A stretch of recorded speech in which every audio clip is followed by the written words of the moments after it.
Payyanur area committee ഓഫീസായ AKG ഭവന്റെ 3-ാം നിലയിൽ വ്യാജ ആധാർ കാർഡുകൾ നിർമ്മിക്കുന്നതെന്ന് പറഞ്ഞിട്ട് KC വേണുഗോപാൽ കഴിഞ്ഞ ദിവസം മാധ്യമങ്ങൾക്ക് മുന്നിൽ ഒരു ബൈറ്റ് കൊടുത്തു. ഇത് ഇപ്പോൾ വലിയ രീതിയിലുള്ള വിവാദമായിട്ടുണ്ട്. പാർട്ടി നിയമ നടപടിയുമായിട്ട് മുന്നോട്ട് പോവാണ് KC വേണുഗോപാലിനെതിരെ. അതായത് ഈ തെരഞ്ഞെടുപ്പ് അടുത്ത സമയത്ത് ഇത്തരത്തിലൊരു വ്യാജമായ പ്രചരണം നടത്തിയതിന്റെ പേരിൽ CPM പാർട്ടി ഇപ്പം KC വേണുഗോപാലിനെതിരെ പരാതിയുമായിട്ട് മുന്നോട്ട് പോവാണ്. തീർച്ചയായിട്ടും ഇതിനകത്ത് ഒന്ന് നമുക്കറിയാവുന്ന പോലെ തെരഞ്ഞെടുപ്പിന് ഇനിയും അധിക നാളുകളില്ല. 9-ാം തീയതി തെരഞ്ഞെടുപ്പ് നടക്കുന്നു. പരസ്യ പ്രചരണം 7-ാം തീയതിയോടുകൂടി അവസാനിക്കുന്നു. അപ്പം വളരെ ശക്തമായ നിലയിലേക്ക് പോയിക്കൊണ്ടിരിക്കുന്ന തെരഞ്ഞെടുപ്പ് പ്രചരണത്തിന്റെയൊക്കെ അവസാന ലാപ്പ് എന്നൊക്കെ പറയാൻ പറ്റിയ ഒരു സാഹചര്യത്തിലൂടെയാണ് നമ്മുടെ കേരളത്തിലേക്ക് പോയിക്കൊണ്ടിരിക്കുന്നത്. പരമാവധി വോട്ട് ശേഖരിക്കുക എന്നുള്ളതാണ് ഇപ്പം രണ്ട് മുന്നണികളുടെയും 3 മുന്നണികളുടെയും ഏറ്റവും പ്രധാനപ്പെട്ട ലക്ഷ്യം. എവിടെ നിന്ന് കിട്ടാൻ പറ്റും അത്രത്തോളം വോട്ടുകൾ നേടിയെടുക്കുക. എന്നാൽ ഇപ്പോ ആരോപണങ്ങൾ ഉന്നയിക്കുമ്പോൾ വരുന്ന പ്രശ്നം എന്ന് വെച്ച് കഴിഞ്ഞാൽ ഈ അവസാന ലാപ്പിലാണ് ഇത്രയും നാള് ഇരട്ട വോട്ട് എന്ന് പറയുന്ന ഒരു സംവിധാനം എന്തുകൊണ്ടാണ് ഇവരുടെ കണ്ണിൽപ്പെടാതിരുന്നത്. ഇപ്പൊ പയ്യന്നൂരിലെ വോട്ട് കല്യാശ്ശേരി ചേർക്കുന്നു, ഇങ്ങനെയൊക്കെയാണ് അവർ ഉദ്ദേശിക്കുന്നത്. ഇതിനുവേണ്ടി വ്യാജ തിരിച്ചറിയൽ കാർഡ് അവിടുത്തെ AKG ഭവൻ എന്ന് പറയുന്ന പയ്യന്നൂരിലെ പാർട്ടി ഓഫീസിന്റെ 3-ാം നിലയിൽ വെച്ച് നടത്തുന്നു. എത്ര ഭംഗിയായിട്ടാണ് ഒരു ആരോപണം കൊണ്ട് സ്റ്റാൻഡ് ചെയ്തിരിക്കുന്നത്. പക്ഷെ എന്തുകൊണ്ട് അവർ അതിന് തെളിവ് കൊടുത്തില്ല? അതാണല്ലോ പ്രശ്നം. ഇതുവരെ നമുക്കറിയാവുന്ന പോലെ UDF കഴിഞ്ഞ 10 വർഷക്കാലമായിട്ട് കേരളത്തിൽ ഉയർത്തിക്കൊണ്ടിരിക്കുന്ന ഏതെങ്കിലും ഒരു ആരോപണത്തിനെ നിലനിർത്താൻ പറ്റുന്ന ഒരു തെളിവുകൾ എപ്പോഴെങ്കിലും ഹാജരാക്കിയിട്ടുണ്ട്. അതുകൊണ്ടാണല്ലോ KK രാഗേഷ് വളരെ കൃത്യമായിട്ട് നിയമ നടപടിക്ക് പോകുന്നത്, നോട്ടീസ് അയക്കുന്നത്. ഈ തെരഞ്ഞെടുപ്പ് അടുത്ത് ഇത്രയും നാൾ പറഞ്ഞില്ല ഇങ്ങനെ ഒരു ആരോപണം. അതും SIR പോലെയുള്ള ഒരു സംഭവം കഴിഞ്ഞ പാടെ ഈ പറയുന്ന പോലെ ഈ ഇരട്ട വോട്ട് എന്ന് പറയുന്ന സംവിധാനം എങ്ങനെ വരുന്നു? ഇവിടെ നമുക്കറിയാമല്ലോ, ഇവിടെ SIR നമ്മുടെ സംസ്ഥാനത്ത് അതിന്റെ വേണ്ടിയിട്ട് കുറേയധികം ആൾക്കാർ BLOമാർ ഇറങ്ങി നമുക്കെല്ലാവരും നമ്മുടെ എല്ലാവരുടെയും വീട്ടിൽ വന്നതാണ്. അവരെല്ലാം വന്നിട്ട് നമ്മുടെ വോട്ടിന്റെ കാര്യങ്ങളെല്ലാം ചോദിച്ചു. നമ്മുടെ പണ്ട് പുരാതന കാലത്ത് ആരൊക്കെ ഇവിടെ താമസിച്ചിരുന്നു, നമ്മുടെ മുതുമുത്തശ്ശന്മാർ വോട്ട് ചെയ്തിട്ടുണ്ടോ തുടങ്ങിയ കാര്യങ്ങളെല്ലാം അന്വേഷിച്ചിട്ട് ഏറ്റവും അവസാനം ഒരു ഒരു റിവൈസ്ഡ് ലിസ്റ്റ് ഉണ്ടാക്കുന്നു. ഈ റിവൈസ്ഡ് ലിസ്റ്റ് ഉണ്ടാക്കിയിട്ടാണ് ഏറ്റവും അവസാനം നമ്മൾ അങ്ങോട്ട് കൊണ്ടുപോകുന്നത്. കൊണ്ടുപോയി കഴിഞ്ഞിട്ടും എന്തുകൊണ്ടാണ് ഇതുവരെയായി അതിനകത്തൊരു നീക്കമൊക്കെ ഉണ്ടാകുന്നത്? എന്നിട്ട് ഏറ്റവും ഒടുവിലത്തെ ഈ ലാപ്പിൽ വന്നിട്ട് എന്തുദ്ദേശത്തിന്റെ പുറത്താണ് ഇങ്ങനെ ഒരു ആരോപണം ഉന്നയിക്കുന്നത്? വ്യാജ തിരിച്ചറിയൽ കാർഡ് നമ്മൾ കഴിഞ്ഞ ദിവസം പറഞ്ഞതാണ്. KC വേണുഗോപാലിനെ സംബന്ധിച്ചിടത്തോളം വ്യാജ തിരിച്ചറിയൽ കാർഡ് ഉണ്ടാക്കുന്ന കാര്യം വളരെ എളുപ്പമാണ് എന്നറിയാം. കാര്യം അവർക്ക് പറ്റൂ. വ്യാജ തിരിച്ചറിയൽ കാർഡ് ഉണ്ടാക്കിക്കൊണ്ട് ഒന്നറിയാം, സ്വന്തം സംഘടനാ തെരഞ്ഞെടുപ്പിൽ പോലും അവിടെയാണ് നമ്മൾ കോൺഗ്രസിന്റെ ആ ഒരു കണ്ണിങ് ആയിട്ടുള്ള ഒരു മൈൻഡ് നമ്മൾ മനസ്സിലാക്കുന്നത്. അവരുടെ സംഘടനാ തെരഞ്ഞെടുപ്പ് യൂത്ത് കോൺഗ്രസിന്റെ തെരഞ്ഞെടുപ്പിൽ പോലും വ്യാജ ഐഡന്റിറ്റി കാർഡ് ഉപയോഗിച്ചുകൊണ്ട് തെരഞ്ഞെടുപ്പിനെ നേരിടാൻ സജ്ജമായ ഒരു സംവിധാനമാണ് കോൺഗ്രസിന്റേത്. ഇത് എല്ലാവരുടെയും തലയിലേക്ക് അടിച്ചേൽപ്പിക്കുകയാണ്. മറ്റേത് നമ്മൾ നോക്കിക്കഴിഞ്ഞാൽ വ്യാജ തിരിച്ചറിയൽ കാർഡ് എന്ന് പറഞ്ഞു കഴിഞ്ഞാൽ വലിയ തെരഞ്ഞെടുപ്പ് കമ്മീഷനോ അങ്ങനെയുള്ള ആൾക്കാരൊന്നും ഇതിനെക്കുറിച്ച് വലിയ ബോധവാന്മാരല്ല. അതേസമയം ഇങ്ങനെ നടക്കുന്ന ജനാധിപത്യ ക്രമത്തിനെ ഇത് അട്ടിമറിക്കാൻ ശ്രമിക്കുന്നു എന്ന് പറയുന്ന ഒരു ധാരണ ജനങ്ങൾക്ക് ഇട്ടുകൊടുക്കുക എന്നുള്ളതാണ് ഈ ലാസ്റ്റ് ലാപ്പിൽ ഇപ്പം KC വേണുഗോപാൽ ചെയ്യുന്നത്. അതൊരിക്കലും ഉത്തരവാദിത്തപ്പെട്ട ഒരു നേതാവിന് പറ്റിയ പണിയൊന്നുമല്ല. അതുകൊണ്ടാണ് ഇടതുപക്ഷത്തിന് കൃത്യമായി വക്കീൽ നോട്ടീസ് അയക്കേണ്ട ഗതികേട് ഉണ്ടായെന്നേ. ഒന്ന് ആലോചിച്ച് നോക്കിക്കോളൂ. ഇതൊരു ഗുരുതരമായ ആരോപണമല്ലേ? ഇത് തീരെ ചെറുതൊന്നുമല്ല. ജനാധിപത്യ ക്രമത്തെ അട്ടിമറിക്കാനായിട്ട് CPM ശ്രമിക്കുന്നു. എങ്ങനെ? CPM എന്ന് പറയുന്നത് ഇപ്പൊ എന്തുകൊണ്ട് LDF എന്ന് പറയുന്ന ഒരു കക്ഷി നമ്മുടെ കേരളം ഭരിച്ചുകൊണ്ടിരിക്കുന്നു. കേരളത്തിനെ കഴിഞ്ഞ 10 വർഷക്കാലമായി കേരളം ഭരിച്ചുകൊണ്ടിരിക്കുന്ന ഒരു അവസ്ഥ. നിങ്ങൾക്ക് രാഷ്ട്രീയത്തിൽ പ്രതിരോധിക്കൂ, രാഷ്ട്രീയം പറഞ്ഞുകൊണ്ട് പ്രതിരോധിക്കൂ. അതല്ലേ അതിനകത്ത് ഉത്തമമായി ചെയ്യാൻ പറ്റുന്ന ഒരു കാര്യം.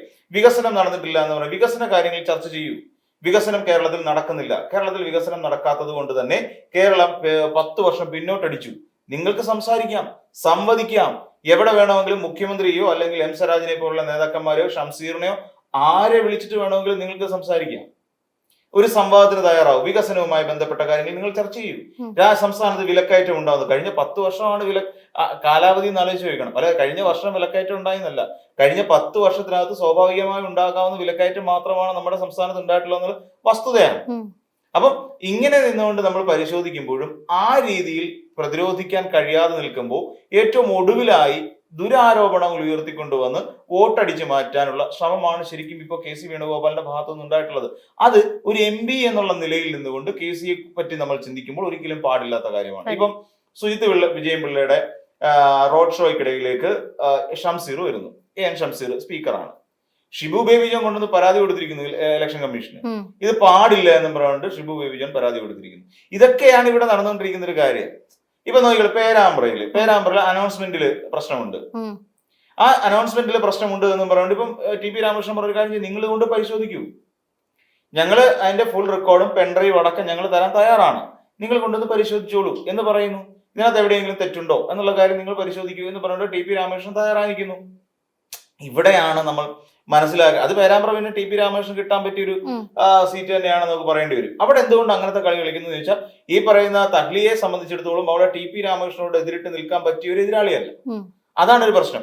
അവിടെ ആ രീതിയിൽ അവിടെ ചില കള്ളക്കളികൾ കളിക്കുന്നു. ഇപ്പൊ വേറൊരു കാര്യം എന്ന് വെച്ച് കഴിഞ്ഞാല് പിന്നെ ഓരോരുത്തരും ഓരോ രീതിയിൽ എടുത്തിട്ട് നോക്കുമ്പോഴും വിവാദങ്ങൾ സൃഷ്ടിക്കാനാണ് ശ്രമിച്ചുകൊണ്ടിരിക്കുന്നത്. നമ്മൾ മനസ്സിലാക്കേണ്ട ഒരു കാര്യം, വിവാദങ്ങൾ ഉണ്ടാക്കാനുള്ള മനഃപൂർവമായ ശ്രമം കെ.സി. വേണുഗോപാലിന്റെ ഭാഗത്തുനിന്ന് ഇപ്പൊ ഉണ്ടായി എന്ന് തന്നെ പറയേണ്ടി വരും. ഇത്രയും കാലം ഇല്ലാതിരുന്നിട്ടും ഞാൻ ചോദിച്ചിട്ട് ഏതെല്ലാം ആരോപണങ്ങൾ ഈ കഴിഞ്ഞ തെരഞ്ഞെടുപ്പിന് മുൻപായിട്ട് ഇവിടെ ഉണ്ടായി? ഏറ്റവും ഒടുവിൽ നമുക്കറിയാവുന്ന പോലെ രമേശ് ചെന്നിത്തല ഇതുമായി ബന്ധപ്പെട്ടുകൊണ്ട് 700 കോടിയുടെ അഴിമതി നമ്മുടെ സംസ്ഥാനത്ത് സഹകരണ വകുപ്പുമായി കേന്ദ്രീകരിച്ചുകൊണ്ട് നടന്നു എന്നൊരു അഴിമതി ആരോപണം കേരളത്തിൽ ഉണ്ടായി. എന്നിട്ട് പോലും എന്തുകൊണ്ടാണ് ഇരട്ട വോട്ട് എന്ന് പറയുന്ന ഒരു ആരോപണം ഉണ്ടാകാതിരുന്നത്? കൂടുതൽ ഈ തെരഞ്ഞെടുപ്പ് കാലത്ത് ഏറ്റവും കൂടുതൽ ശ്രദ്ധിക്കപ്പെടേണ്ടിയിരുന്ന ഒരു വിഷയം അതല്ലേ. എന്നിട്ട് രമേശ് ചെന്നിത്തല അത് ആരോപിച്ചില്ലല്ലോ. ഈ കണ്ട നാട് മുഴുവൻ കള്ളം പറഞ്ഞുകൊണ്ട് കിടന്ന വി.ഡി. സതീശൻ പോലും അങ്ങനെ ഒരു ആരോപണം ഉയർത്തിക്കൊണ്ടു വന്നിട്ടില്ല. പിന്നെ എങ്ങനെയാണ് കെ.സിക്ക് ഇങ്ങനെ ഒരു ആരോപണം ഉയർത്താനുള്ള ഡേറ്റ കിട്ടിയത്? അതും വിശേഷിച്ച് പാർട്ടി ഓഫീസിന്റെ 3ാം നിലയിൽ, AKG ഭവൻ എന്നാണ് എന്റെ പേര്, അതിന്റെ 3ാം നിലയിൽ ഇത് പിന്നെ അടിച്ചുകൊണ്ടിരിക്കുകയാണ് എന്ന് പറയുമ്പോൾ തെളിവടക്കം പോട്ടെ, ഒരു വീഡിയോ എങ്കിലും എടുത്ത് പുറത്ത് വിട്ടുകൂടെ? അല്ലെ, ഒരു തെളിവില്ലാതെ എങ്ങനെയാണ് ഒരു പരാതിയായിട്ട് പോകുക? ഇത് സത്യം പറഞ്ഞു കഴിഞ്ഞാലേ ഒരു വെപ്രാളമാണ്. കാരണം ഇനിയിപ്പോ എന്തായാലും വിരലിൽ ഉണ്ടാവുന്ന ദിവസങ്ങളേ ഉള്ളൂ. അപ്പൊ അതിനുള്ളിലെങ്കിലും എന്തെങ്കിലുമൊക്കെ പറഞ്ഞ് 10 പേരെ തെറ്റിദ്ധരിപ്പിക്കാൻ പറ്റിയ അത്രയും വലിയ കാര്യമാണ്. അല്ലാതെ ഇവർക്ക് വിജയിക്കാൻ പറ്റൂലെന്ന് ഇവർക്ക് കൃത്യമായിട്ട് അറിയാം. ഒന്നാമത്തെ കാര്യം എന്താണെന്ന് വെച്ച് കഴിഞ്ഞാൽ, ഇവിടെ പ്രകടന പത്രിക എന്ന് പറയുന്ന സാധനം നമ്മൾ ഇറക്കും, അത് മാനിഫെസ്റ്റോ, ഇലക്ഷൻ മാനിഫെസ്റ്റോ ഇറക്കുന്നു. ഈ ഇലക്ഷൻ മാനിഫെസ്റ്റോ എടുത്ത് നമ്മൾ പരിശോധിച്ച് നോക്കുമ്പോൾ, നമ്മൾ കഴിഞ്ഞ ദിവസം ഇലക്ഷൻ മാനിഫെസ്റ്റോയെ കുറിച്ച് ചർച്ച ചെയ്തതാണ്. എന്തുകൊണ്ടാണ് ആൾക്കാർക്ക് ഈ ഇലക്ഷൻ മാനിഫെസ്റ്റോ LDF പുറത്തേക്ക് ഇറക്കുമ്പോൾ ഉണ്ടാകാവുന്ന ഒരു പ്രശ്നം? അതായത് അവിടെ നമ്മൾ മനസ്സിലാക്കേണ്ട ഒരു കാര്യം, LDF എന്ന് പറയുന്ന ഒരു മുന്നണി പ്രോഗ്രസ് കാർഡ് അടക്കം പുറത്തു വിട്ടുകൊണ്ടാണ് അടിക്കുന്നത്. അതായത് ഞങ്ങൾ ഇത്ര ചെയ്തു. നമുക്കറിയാം, വളരെ കൃത്യമായി നമ്മൾ നോക്കിയാൽ കഴിഞ്ഞ ദിവസം തന്നെ മുഖ്യമന്ത്രി വി.ഡി. സതീശന് വേണ്ടിയിട്ട് ഫേസ്ബുക്കിൽ അദ്ദേഹം എടുത്ത് പുറത്തേക്ക് വിട്ടിരിക്കുന്ന കാര്യങ്ങൾ എടുത്തിട്ട് പരിശോധിച്ച് നോക്കുള്ളൂ. എല്ലാ മേഖലകളിലും അദ്ദേഹത്തിന് മുഖ്യമന്ത്രി പറഞ്ഞ കാര്യങ്ങൾ പാലിച്ചു എന്ന നിലയിൽ ഒരു പ്രോഗ്രസ് റിപ്പോർട്ട് എല്ലാം A+ ഇട്ടിട്ട് ഒരു വളരെ മനോഹരമായി മുഖ്യമന്ത്രി ആ കാര്യം അവതരിപ്പിക്കുന്നു. അപ്പൊ അവതരിപ്പിക്കുമ്പോൾ അതുവരെ പ്രകടന പത്രിക മടക്കി കഷത്ത് വെച്ചുകൊണ്ട് നടക്കാതെ കൃത്യമായ പ്രകടന പത്രിക മുന്നിൽ വെച്ചുകൊണ്ട് കാര്യങ്ങൾ നടപ്പിലാക്കിക്കൊണ്ട് മുന്നോട്ട് പോകാൻ കഴിയുന്ന ഇച്ഛാശക്തിയുള്ള ഒരു സർക്കാരായിരുന്നു കഴിഞ്ഞ കാലത്ത് ഇവിടെ ഉണ്ടായിരുന്നത് എന്ന് ബോധ്യപ്പെടുത്തി കൊടുത്ത ഒരു സർക്കാരാണ്. സോ ഇപ്പോ LDF ഒരു പ്രകടന പത്രിക പുറത്തേക്ക് ഇറക്കുമ്പോൾ തീർച്ചയായും ജനം പ്രതീക്ഷയോടെ കാണുന്നത് ഇവിടെയാണ്. അതായത് LDF ഇറക്കിയ ആ പ്രകടന പത്രികയിലായിരിക്കും ജനം പ്രതീക്ഷ കാണുന്നത്. 3000 രൂപ കിട്ടും, ജനത്തിന് ഉറപ്പുണ്ട്. അതോടൊപ്പം തന്നെ ഇന്ന് നമ്മുടെ കേരളത്തിൽ പഠിക്കുന്ന കുട്ടികൾ ജോലിക്കായി പുറത്തേക്ക് പോകണ്ട, നിങ്ങൾക്ക് ജോലി ഞങ്ങൾ ഇവിടെ തരാം. ഇത് സർക്കാർ അല്ലെങ്കിൽ പിണറായി വിജയന്റെ അല്ലെങ്കിൽ LDF സർക്കാർ LDF അങ്ങനെ ഒരു വാക്ക് പറഞ്ഞിട്ടുണ്ടെങ്കിൽ അത് കിട്ടും എന്നുള്ള കാര്യം ഇവിടുത്തെ സാധാരണക്കാർക്ക് മനസ്സിലാവും. കാരണം അവർ മേടിച്ചുകൊണ്ടിരിക്കുക പൈസ. പെൻഷൻ 2000 ആക്കി ഉയർത്തും എന്ന് പറഞ്ഞിട്ട് അത് കുടിശ്ശിയിടുകയല്ല, അത് വിതരണം ചെയ്തുകൊണ്ടിരിക്കുക ചെയ്യുന്നത്. ഇവിടെയാണ് ഏറ്റവും കൂടുതൽ സാമൂഹ്യ സുരക്ഷാ പെൻഷനുമായി ബന്ധപ്പെട്ടിട്ടാണ് ഏറ്റവും കൂടുതൽ ക്ഷേമകാര്യങ്ങൾ. ഇവിടെ ദാരിദ്ര്യ നിർമ്മാർജ്ജനം, അതിദാരിദ്ര്യ നിർമ്മാർജ്ജനമാണില്ല നടത്തിയത്. പക്ഷെ ഇപ്പോഴും അത് എന്താ പറയാ, തെറ്റിദ്ധരിക്കപ്പെടുന്നു. ആ ദാരിദ്ര്യത്തെ നിർമ്മാർജ്ജനം ചെയ്ത് ഇല്ല, അതിദാരിദ്ര്യന്മാരെയാണ് നിർമ്മാർജ്ജനം ചെയ്ത്. ഇനി അടുത്ത സർക്കാരിന്റെ ലക്ഷ്യം എന്താണെന്ന് വെച്ച് കഴിഞ്ഞാൽ, അടുത്ത ഈ 4 വർഷം കൊണ്ട് 5 വർഷം കൊണ്ട് സംസ്ഥാന സർക്കാർ ഉദ്ദേശിക്കുന്നത് അതിദാരിദ്ര്യം മാറ്റി ഇനി ദാരിദ്ര്യമുക്തം എന്നുള്ള നിലയിലേക്ക് സംസ്ഥാനത്തെ കൊണ്ടെത്തിക്കുക എന്നുള്ളതാണ്.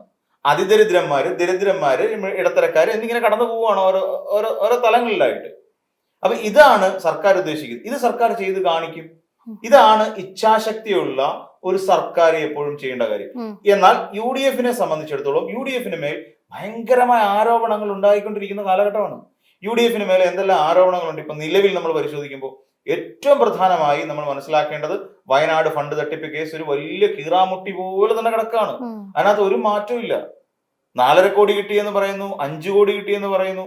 എന്നാൽ നമ്മൾ എളുപ്പം ആലോചിക്കേണ്ട ഒരു കാര്യം, മുസ്ലിം ലീഗ് എന്ന് പറയുന്ന ഒരു സംഘടന, ഒരു രാഷ്ട്രീയ സംഘടന, ആ മുസ്ലിം ലീഗ് വടക്കൻ ജില്ലകളിൽ മാത്രം നിൽക്കുന്ന ആ ഒരു സംഘടന 42 കോടി രൂപയാണ് പിരിച്ചെടുത്തത്. അത്രയും മാത്രം ഏരിയയിൽ കിടക്കുന്ന, എന്നാൽ മെമ്പർഷിപ്പ് എടുത്ത് വെച്ച് നോക്കുമ്പോൾ കോൺഗ്രസിന്റെ അത്രയും മെമ്പർഷിപ്പും ഇല്ല അവർക്ക്.